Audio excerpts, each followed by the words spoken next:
Now, we looked at a lot of different characteristics, and the largest driver of advocacy was product features or experience. Interestingly, the least kind of important driver, or the least active driver in this particular case, was ads, which is surprising. And there are a lot of studies out there, and we're all used to, in the U.S. at least, of kind of Super Bowl effective advertisements that drive a lot of discussion in the online space. But it turns out that actual features, over and above all of these others, were the most important.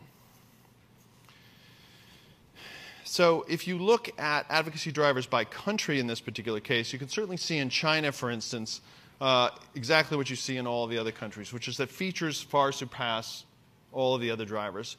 But what you also find out is that there are other complementary things that people are talking about. And it just so happens that in China, another kind of area that they over-index for is ads of all the countries. And that makes sense, too, when you think about what's going on in China right now. And there's a definite appreciation for the image of brands and the status that they bring.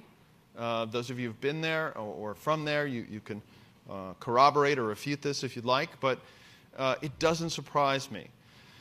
And we also found that in other countries, there were other complementary kind of qualities out there. Brazil, for instance, there's a great kind of concern about cost, and we'll come to that in a minute.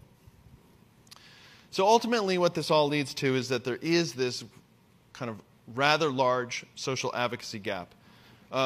We looked at all of the mentions, all of the social data that we saw on there, and only a small percentage was in that passionate advocacy camp overall.